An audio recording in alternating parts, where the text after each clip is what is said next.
porciones de esto para que veamos de qué viene, de qué se trata todo esto y tratar de sacar algunas aplicaciones para la iglesia en este lugar. La iglesia de Corinto no le hizo la vida muy fácil, que digamos, al apóstol Pablo, ¿sí? Se vio allí el apóstol embarrado en varias ciénagas, por decirlo de alguna manera, de las que por obra y gracia del Espíritu Santo salió, pero tuvo muchas amarguras y muchos dolores de cabeza con los corintios, el apóstol Pablo. Ahora vamos a hablar un poquito de por qué. Fíjense, Pablo está aquí en defensa de su apostolado. Había gente en la iglesia que decía que Pablo ni siquiera era verdadero apóstol, ¿sí? Pero Pablo viene hablando de distintos temas y ahora entra en esto, en la defensa del apostolado, y dice: no soy apóstol, no soy libre, no he visto a Jesús el Señor nuestro, no sois vosotros mi obra en el Señor. Si para otros no soy apóstol, para vosotros ciertamente lo soy, porque el sello de mi apostolado sois vosotros en el Señor. Contra los que me acusan, esta es mi defensa. ¿Acaso no tenemos derecho de comer y beber? ¿No tenemos derecho de traer con nosotros una hermana por mujer, como también los otros apóstoles y los hermanos del Señor y Cefas? ¿O solo yo y Bernabé no tenemos derecho de no trabajar? ¿Quién fue jamás soldado a sus propias expensas? ¿Quién planta viña y no come de su fruto? ¿O quién apacienta el rebaño y no toma de la leche del rebaño? ¿Digo esto solo como hombre? ¿No dice esto también la ley? Porque en la ley de Moisés está escrito: no pondrás bozal al buey que trilla. ¿Tiene Dios cuidado de los bueyes? ¿O lo dice enteramente por nosotros? Pues por nosotros se escribió, porque con esperanza debe arar el que ara y el que trilla con esperanza de recibir del fruto. Si nosotros sembramos entre vosotros lo espiritual, ¿es gran cosa si segáremos de vosotros lo material? Versículo 15. Pero yo de nada de esto me he aprovechado, ni tampoco he escrito esto para que se haga así conmigo, porque prefiero morir antes de que se desvanezca esta mi gloria. Pues si anuncio el Evangelio, no tengo por qué gloriarme, porque me es impuesta necesidad, y ay de mí si no anunciar el Evangelio. Por lo cual, si lo hago de buena voluntad, recompensa tendré, pero si de mala voluntad, la comisión me ha sido encomendada. Versículo 23. Y esto hago por causa del Evangelio, para hacerme copartícipe de él. ¿No sabéis que los que corren en el estadio, todos a la verdad corren, pero uno solo se lleva el premio? Corred de tal manera que lo obtengáis. Todo aquel que lucha, de todo se abstiene. Ellos a la verdad para recibir una corona corruptible, pero nosotros una incorruptible.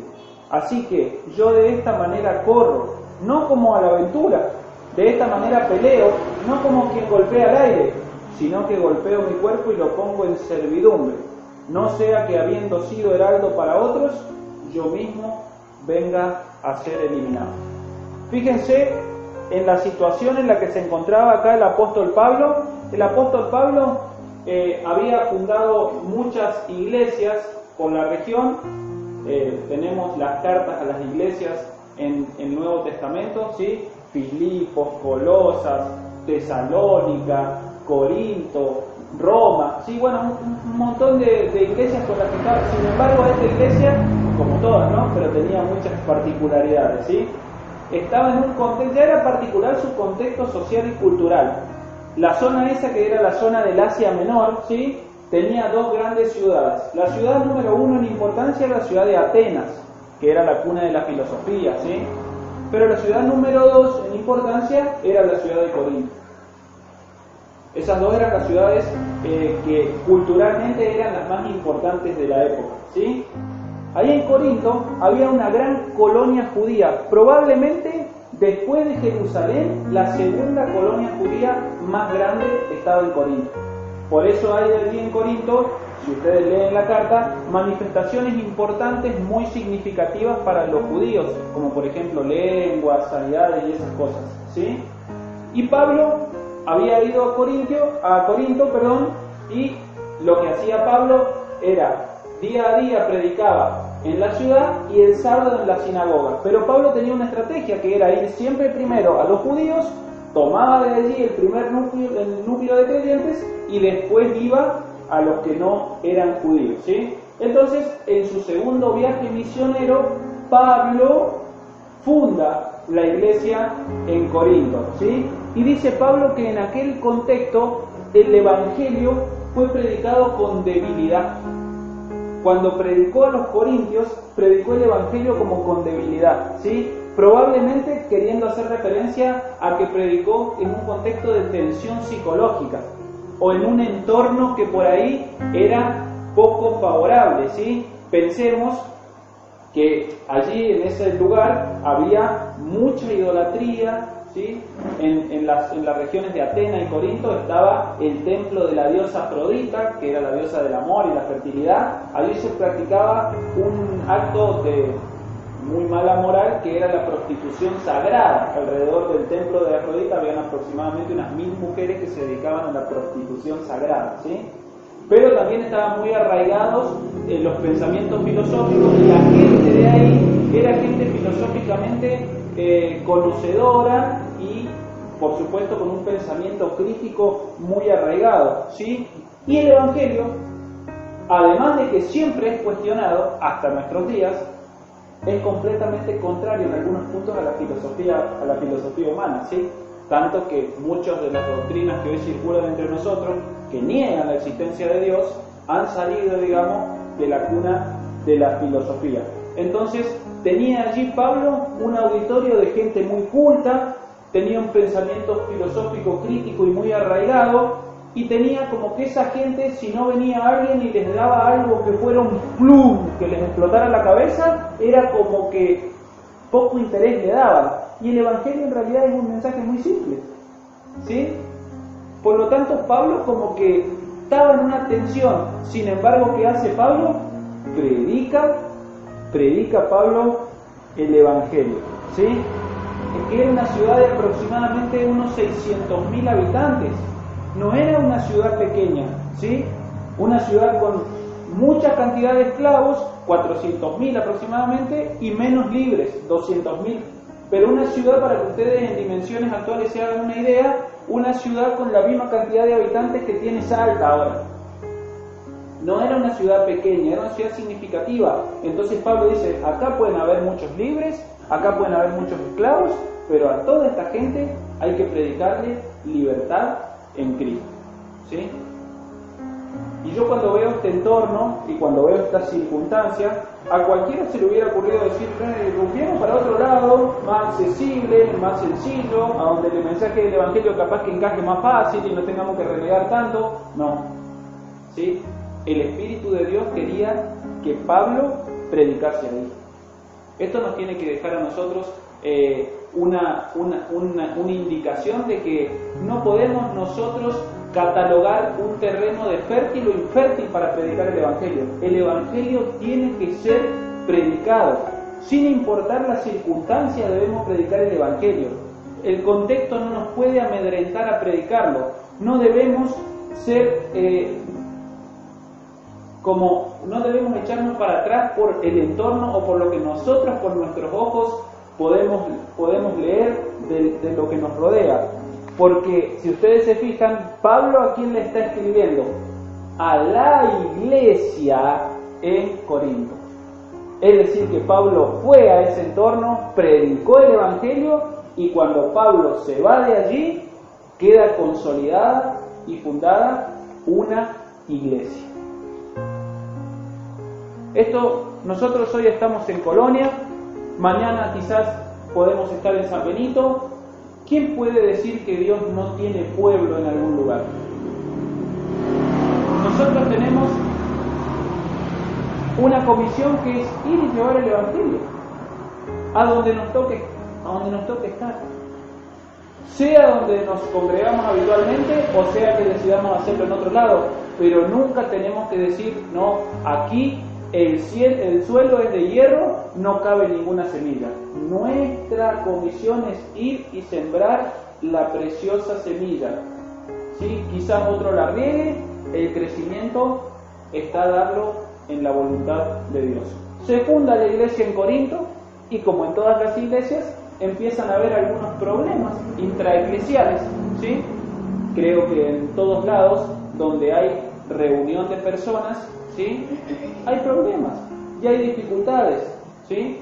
Depende de solucionarlas con la madurez con la que afrontemos cada una de esas dificultades que se van presentando en el camino. Y si ustedes estudian un poquito después, si les llama la atención y quieren leer la primera carta a los Corintios, que es muy linda leerla, van a ver que Pablo va haciendo un abordaje sistemático de distintos problemas que habían adentro de la iglesia en Corinto, ¿sí? En primer lugar empieza a hablar de divisiones.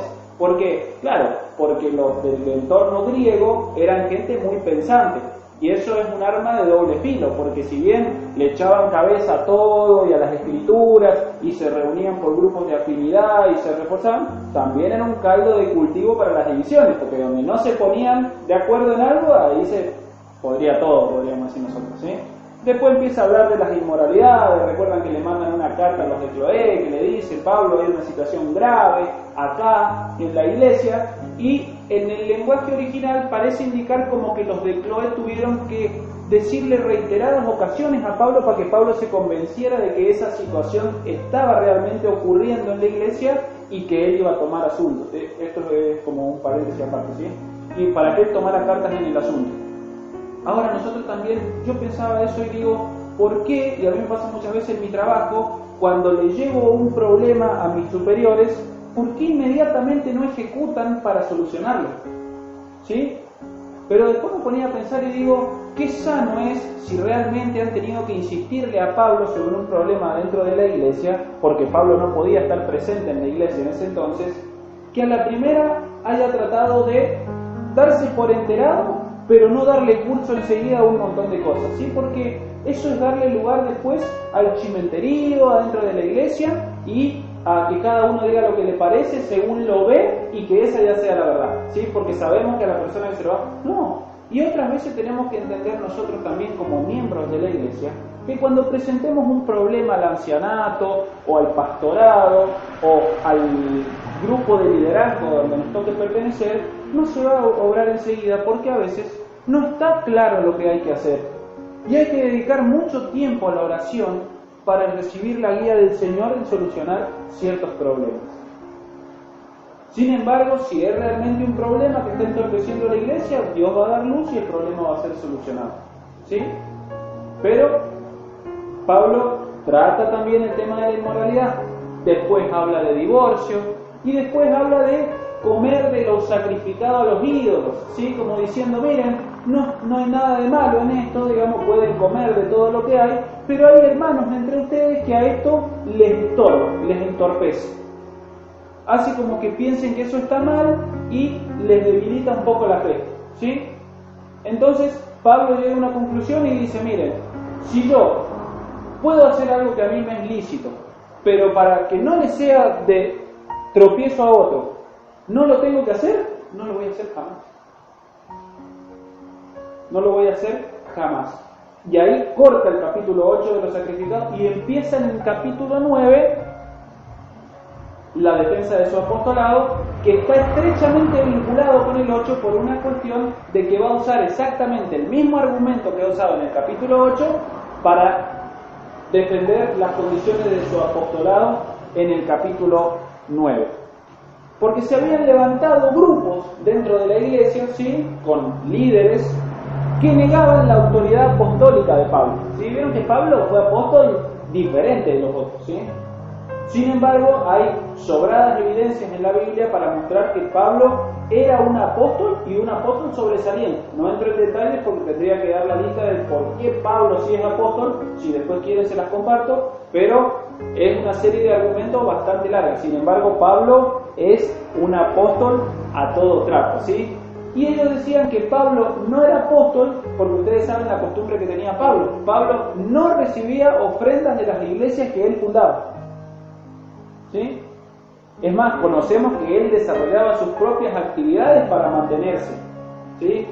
Que él hacía tiendas con sus manos, ¿sí? Y esto también causaba un poco de cosas porque los oficios manuales en el entorno griego eran como menospreciados también. Entonces Esto hacía que por ahí, si encima Pablo no quería recibir ofrendas de la iglesia en Corinto, y además para sustentarse hacía trabajos manuales, no los tuvieran bien visto los creyentes de ese lugar, ¿sí?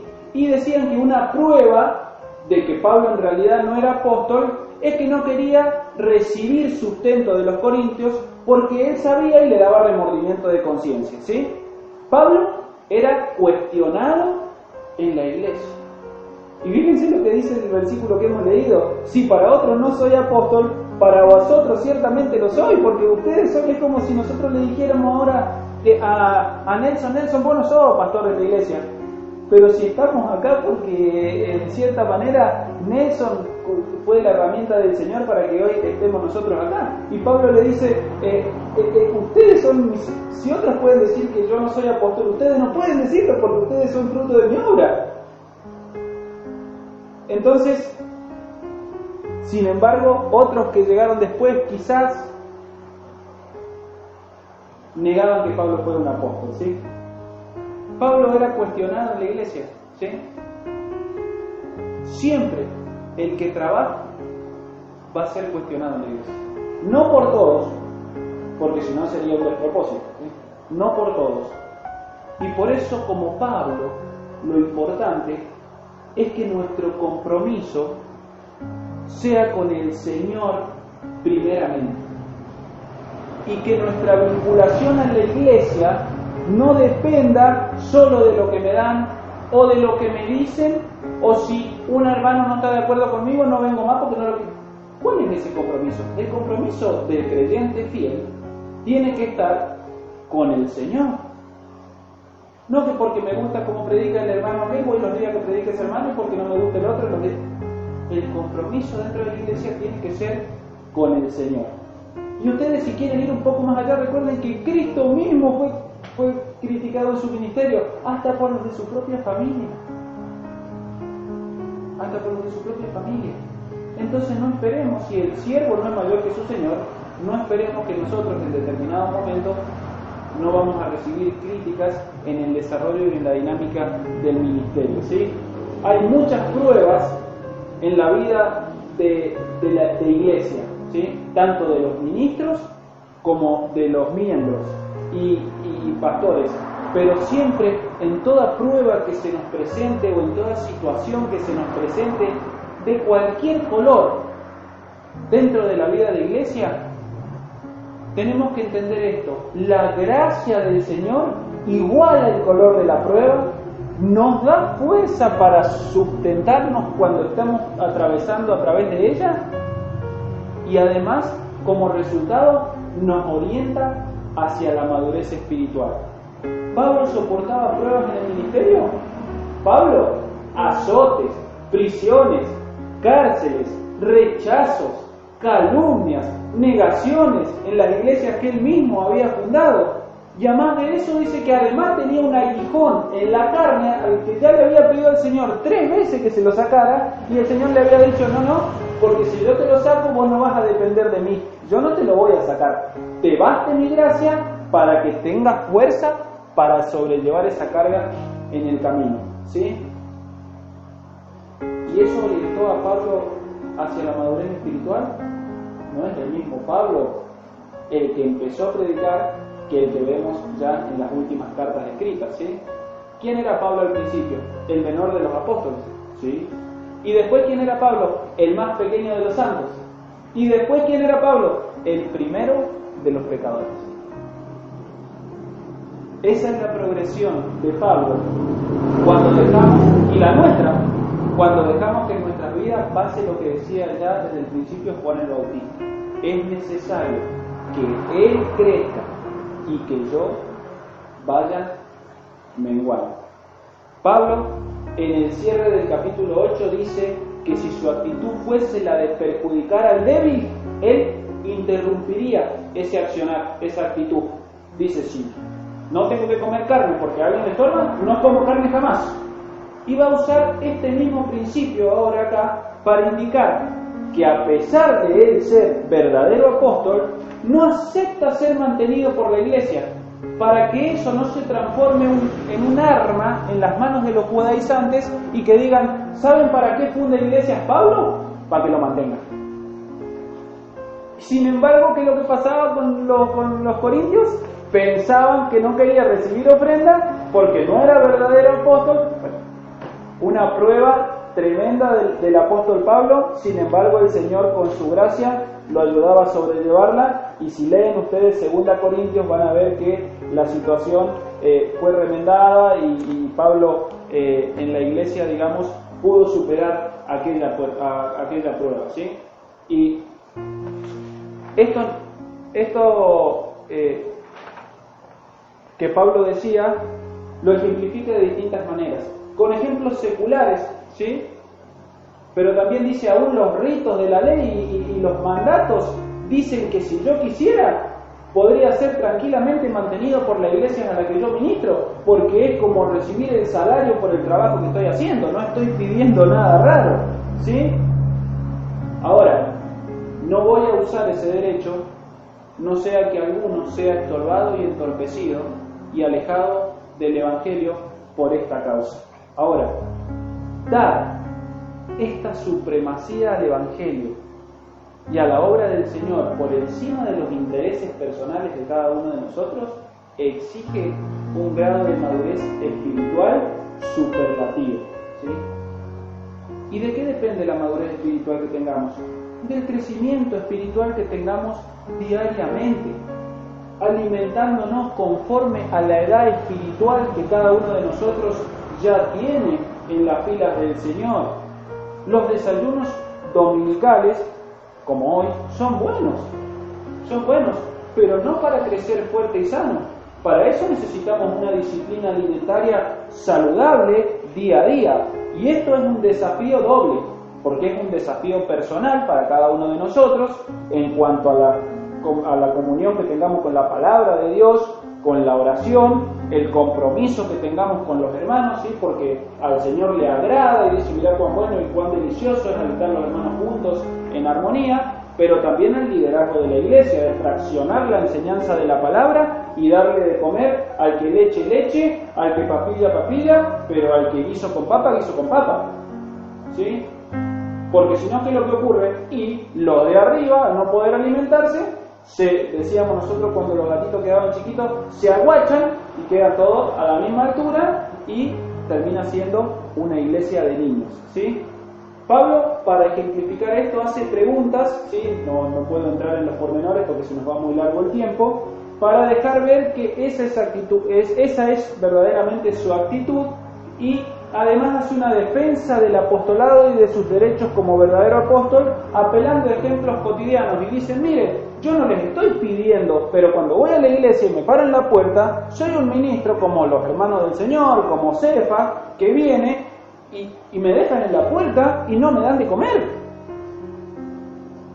Los otros vienen con sus mujeres y entran y les dan de comer. De hecho, hay una historia, en la historia de la iglesia, Pedro, Cefas, era conocido porque era un apóstol que en sus visitaciones a la iglesia casi nunca viajaba si no era con su mujer. Pedro, ¿sí? Cefas, por eso dice Cefas, ¿sí? La mujer de Pedro se llamaba Perpetua Concordia y generalmente lo acompañaba a Pedro a todas sus visitas a las iglesias, ¿sí? Ahora Pablo dice, ¿y yo y Bernabé?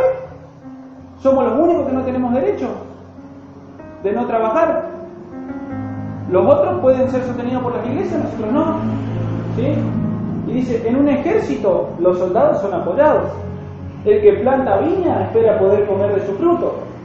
El pastor se alimenta de la leche de las ovejas. Pero además es algo de los ejemplos cotidianos y metámonos en la ley. ¿No dice eso también la ley? ¿No dice Deuteronomio 25:4, no pondrás bozal al buey que trilla? En aquellos tiempos, para separar el grano de la cáscara, se hacía que un buey caminara por encima del grano de la cáscara, generalmente en círculo, y después se separaba. Una vez que el buey había morido, se separaba, pero iba a ser algo muy cruel ponerle un bozal al buey para que mientras estaba trabajando, que a veces eran varias horas, no pudiera comer un poco por el trabajo que estaba haciendo, ¿sí? No vamos a estar cruelmente matando de hambre a las personas que nos están dando de comer. Entonces dice Pablo, parece mentira. Yo no tengo derecho, que soy que ustedes son mi sello en el apostolado, y todos los demás sí tienen derecho. ¿Sí? El buey, dice la ley, dice, ¿el Señor tiene cuidado de los bueyes o se escribió por nosotros? Por nosotros dice esto. Por nosotros dice esto. Hay un comentarista que dice, los bueyes no saben leer, así que este versículo debe ser con razón. ¿Sí? El buey es símbolo de trabajo, el buey es símbolo de servicio, de esfuerzo, de carga. Ahora, ese versículo no es para los animales, si bien el Señor también recomienda el cuidado para los animales, sino para que nosotros tengamos un reconocimiento de los que trabajan entre nosotros. Por más que tengamos más afinidad con uno que con otro, tenemos que reconocer, dice la Escritura, a los que trabajan entre nosotros. Valoremos el servicio espiritual y seamos consecuentes con él. Si Dios manda a cuidar a los animales, ¿cuánto más la Iglesia debe cuidar a los ministros que se esfuerzan y trabajan por ella? Ofrendando, amándolos, visitándolos, orando por ellos en todo tiempo. ¿Lo hacemos? ¿Lo hacemos? Yo la verdad que a veces quedo en deuda con esto. Yo la verdad que a veces quedo muy en deuda con esto y soy muy yo. Y la verdad que cuando me quiero acordar de las iglesias, estoy en deuda con esto. ¿Sí? Y me acuerdo que el Señor me manda, encima porque es un mandato de Hebreos 13, y que me dice, acordaos de vuestros pastores. Acordaos de vuestros pastores. Porque cuando hacemos esto, refrescamos y alimentamos la esperanza, motivamos su ministerio, porque dice Pablo, con esperanza debe arar el que ara y el que triga con alegría y con esperanza de recibir el fruto. La iglesia, nosotros como iglesia del Señor, acá en Cervantes, en zona norte, la iglesia de Paraná en zona sur, tenemos que entender algo que pocos creyentes entienden, y que hay muchas personas que lo toman a mal como si alguien le quisiera meter la mano en el bolsillo. El que da voluntariamente de lo que sea que da, tiempo, esfuerzo, servicio, dinero, lo que sea, pero el pago material por el servicio espiritual es siempre desequilibrado. Siempre. Siempre. Y Pablo dice, si nosotros sembramos entre vosotros lo espiritual, ¿es gran cosa que ceguemos lo material? No pensemos, no cometamos el error, me animo a decir, nunca en pensar que lo que estamos dando voluntariamente al Señor es mucho. Entendamos lo que decía el rey, todo es tuyo, y de lo recibido de tu mano te damos. Cuando consideraba esto, venía a mi mente ese versículo que dice que Dios se ama o se alegra, se complace en el dador alegre. Y dice, ¿por qué? Porque el dador alegre ha entendido que está pagando barato lo que recibe. El dador alegre es aquel que dice, si con esto no puedo pagar lo que yo me estoy llevando de acá hoy, esta noche, agua para mi camino en la semana, fuerza, vitalidad, la promesa de que el Señor va a estar conmigo todos los días, refresca mi esperanza, vuelve otra vez a ponerme en sintonía correcta de lo que se me desvió en la semana mirando el contexto y dejo de mirar la tormenta, los vientos y la marea picada y vuelvo a poner mis ojos en el Señor y puedo seguir la semana caminando en el agua. Entonces lo que yo le puedo dar al Señor voluntariamente, que el Señor lo valora por supuesto, pero no pensemos que es mucho. Decían los apóstoles, siervos inútiles somos porque lo que teníamos que hacer, eso es lo que hemos hecho, nada más. No pensemos que hemos hecho de más. ¿Sí? Ni siquiera el gran apóstol Pablo, ni Juan, ni Pedro podían jactarse de decir, hemos hecho más de lo que teníamos que hacer por el Señor. Nadie. Sí llegaron a decir, hemos hecho más que otros, hemos hecho más que aquel, pero nunca nadie dijo, hemos hecho más de lo que teníamos que hacer por el Señor, ¿sí? Y me preguntaba yo, ¿valoramos realmente el servicio espiritual? ¿Se considera lo que el Señor con su herramienta, la iglesia, hace por mí? ¿Su cuerpo, la iglesia, hace por mí? Ahora,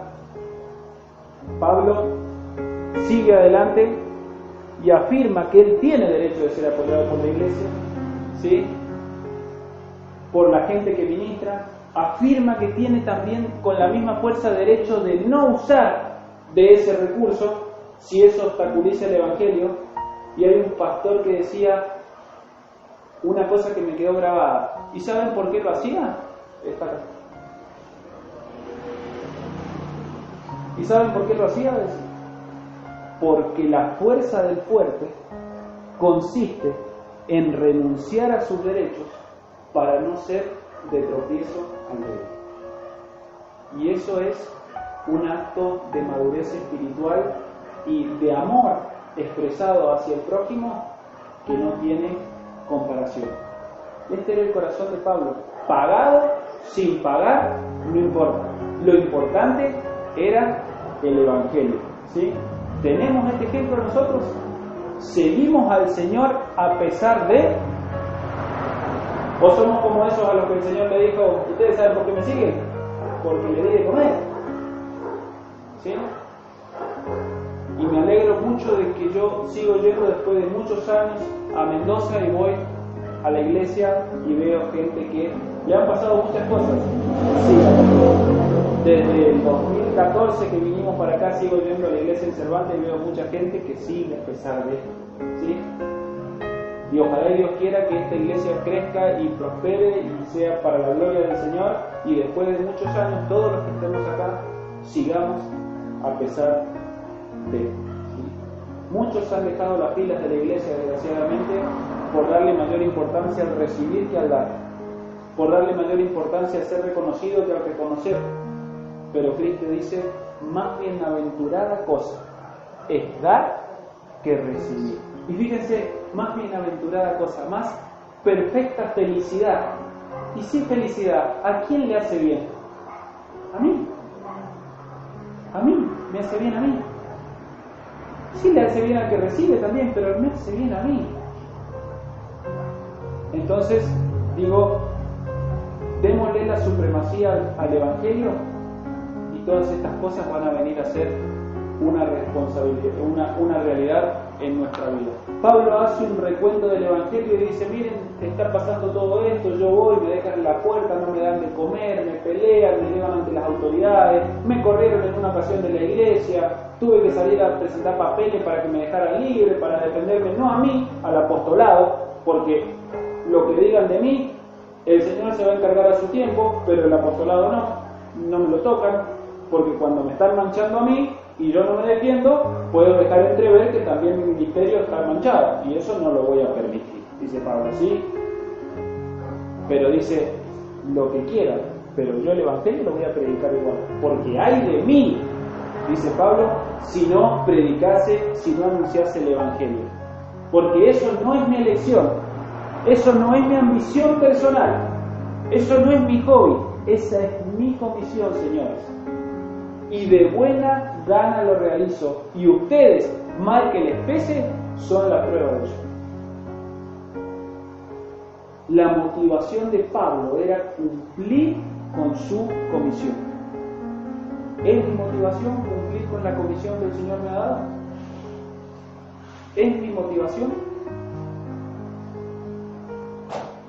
La comisión que el Señor me ha dado puede tener mucho que ver con el don que me ha regalado el Espíritu Santo, ¿sí? ¿Cuál es mi don? ¿Me he puesto a pensar? ¿Cómo lo uso para provecho común de la iglesia? ¿Cómo hago para que la iglesia se alimente de mi actividad, de mi ministerio?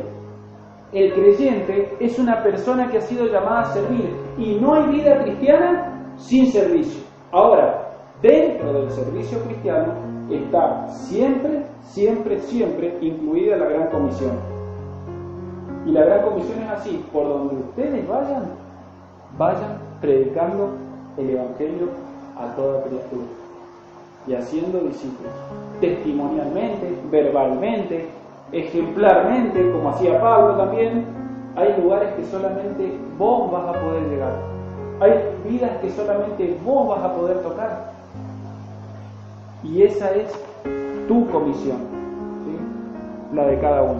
¿Y con qué actitud tengo que cumplir mi comisión? Para ir terminando ya. Y Pablo dice, con la de un atleta. Con esa actitud tenemos que ir. Los eventos deportivos eran importantes en tiempos de Pablo. De hecho, allí en Corinto estaban los Juegos del Istmo, que eran los segundos juegos en importancia después de las antiguas Olimpiadas. Y Pablo usa estos ejemplos para ilustrar la carrera cristiana. Él dice, hay una recompensa que nos ha prometido el Señor, corramos de tal manera que la obtengamos. Y para hacer eso, entrenamiento, deseo de ganar, dedicación plena, no hay éxito sin esfuerzo. Por esto la Biblia nos manda a estar preparados para derribar cualquier argumento que se levante en contra de la doctrina de la palabra del Señor. ¿Sí? Amén de que cualquiera puede predicar el Evangelio, porque eso es una realidad. Estar capacitado para hacerlo marca la diferencia.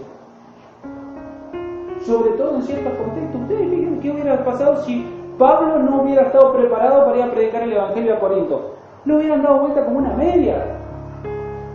Tenía que estar preparado, y fíjense las estrategias que usa. Vi entre ustedes un templo que decía el Dios no conocido, a ese al que yo le predico. Preparado, entrenado, ejercitado para predicar el Evangelio.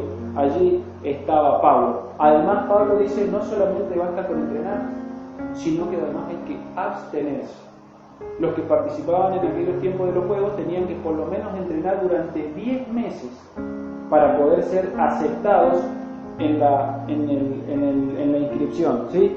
Y rehusarse a sí mismo a cosas que generalmente en sí mismas no eran malas, pero que obstaculizaban la búsqueda de la meta. Ahora Pablo le dice, si un atleta como los que ustedes conocen hace estas cosas, y ustedes conocen cómo se entrenan los jugadores de fútbol, de básquet, de las disciplinas profesionales, ahora que es tremenda la carga que tienen y cómo se cuidan en lo alimenticio y todo, y por ganar un trofeo material. Y Pablo le dice, si esto hace un atleta por una corona corruptible, yo, por la corona incorruptible, dice Pablo, golpeo mi cuerpo y lo pongo en servidumbre, ¿sí? Literalmente esa frase es, lo traigo conmigo como si fuera un esclavo. En ese entonces estaba muy de moda que la gente libre trajera a sus esclavos, ¿sí? Dice, yo golpeo mi cuerpo y lo traigo conmigo como si fuera un esclavo. Pablo iba a asegurarse de que su cuerpo era un esclavo y que el hombre interior, el que maneja el Espíritu Santo, era su dueño. ¿Por qué? Y porque muchas veces lo que tiende a gobernarnos a nosotros es el hombre exterior. ¿Sí? Porque podríamos preguntarnos hoy, ¿de qué me privo por el servicio del Señor? El hombre exterior. Me tengo que privar de cosas si quiero servir a mayor tiempo. Lo hablábamos en la semana con Alberto, ¿sí? Con Nelson, que decíamos, si es por tiempo y por ganas, nunca hay. Porque el hombre exterior quiere estar tirado en el sofá haciendo zapping en la televisión después de llegar de trabajar, o después de atender lo que tiene que atender, o después de salir de su turno, o lo que fuera, ¿sí? Pero ¿de qué me privo por el servicio del Señor? ¿Cuándo entreno? ¿Cuánto entreno? ¿Sí? ¿Me interesa realmente el galardón celestial? ¿O soy simplemente un cristiano de silla? ¿Sí? El Señor quiere que todos trabajemos activamente en el servicio, y nadie puede decir, no, yo soy muy joven, yo soy muy viejo, yo soy muy ignorante. No. Si el Señor te ha traído y te ha hecho formar parte de la iglesia del Dios viviente, al menos, no te digo que más, no puedes tener más, pero al menos un don tenés. Y ese don tiene que ser usado para el provecho común.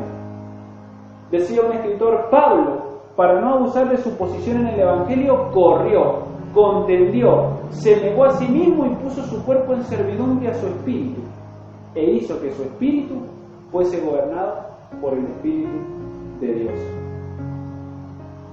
No abusemos nosotros para no ser de tropiezo a otros. No abusemos siendo creyentes que se creen menos. No, yo para eso no sirvo, para aquello no, para lo otro tampoco, no tengo tiempo, no puedo.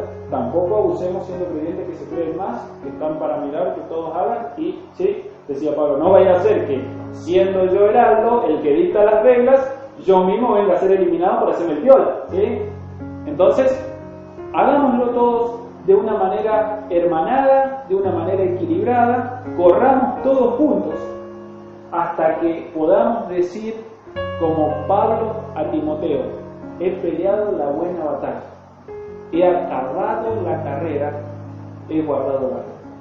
Por lo demás, me está reservada la corona de justicia, la cual me dará el Señor, juez justo en aquel día, y no solo a mí, decía, hay más de una corona, sino a todos los que aman su venida. Que el Señor bendiga su palabra.